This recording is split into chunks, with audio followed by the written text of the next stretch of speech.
Does this make sense or nonsense?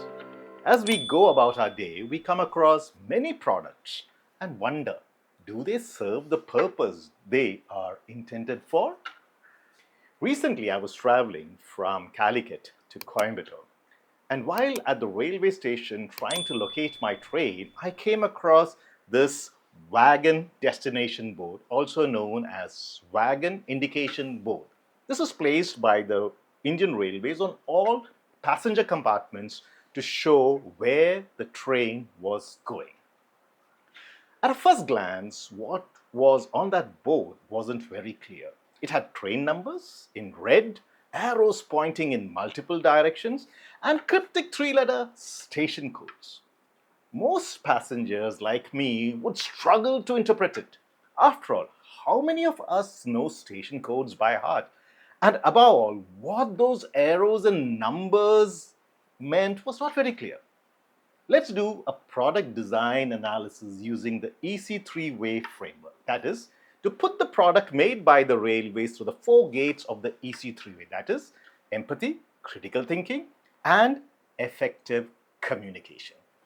The problem the railways had, as I said before, that these wagon destination boards are provided on coaches to make life easier for the passengers to find the train and their coaches.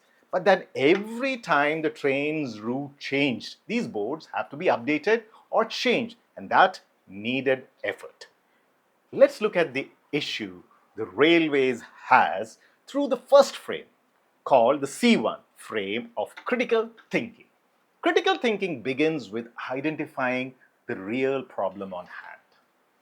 It's a fact that the railways reuse their rakes on different routes. Each time a route changes, the wagon indication board has to be changed manually, a task that demands dedicated manpower and coordination. Also, managing the different boards is a logistic nightmare.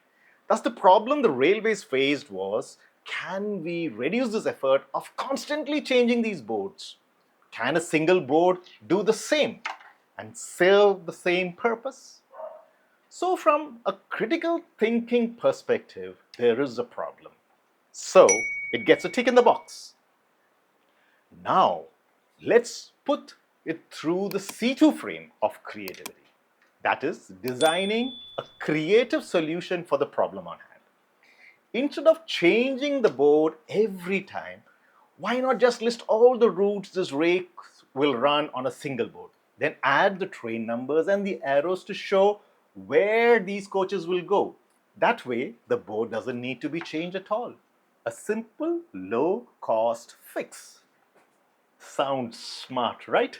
It's a quick fix, a low-hanging fruit, a solution. But there's a catch. Creativity is only as good as the value it creates for the end user. Remember, creativity without a multi-dimensional analysis risks solving one facet of the problem while creating another. So, from a creative perspective, this solution was kind of just about average. Now, let's put the problem through the C3 frame of communication. Effective communication ensures that the message is clear and is received well by the user. Let's compare it with another wagon destination board. If you look at this wagon destination board, this one is the old way, which communicates better, clearer, simpler, and easier to follow. While this one has an information overload. It overwhelms the passengers with too much of information, small fonts, unclear numbering, and codes that the average person cannot decode. To top it, the color palette sucks. So, the essence of effective communication is clarity. And guess what? The second version, through the kind of creativity, actually confuses the passenger even more. So, from a communication perspective, it's a failure. Now, let's put it through the frame of E, that is empathy. Empathy asks, whose problem are we solving? And this is always the missing link, my dear friends. Who exactly was this solution designed for? The Indian Railways or the passengers? Empathy is about putting yourself in the shoes of the passenger. And in this case, it looks like the passengers were just left out in the cold, out of that equation. For sure, it makes life easier for the railway staff. No need to keep changing boats. But for passengers, not really. So, from an empathy perspective, it's a big no, a failure. For sure, the Indian Railways can proudly say, we cut costs, we reduced manpower, we made operations efficient. But can they say, we improved the passenger experience? Their offering, when tabulated using the EC3 way, looks somewhat like this. Critical thinking, tick in the box. Creativity, okay, you can give them a kind of tick in the box. Effective communication, cross, no way. And on the empathy front, no way. So, the EC3 framework is not just for railways. It's a mindset we all need to develop in work and in life. Look around, you will spot countless such incomplete solutions.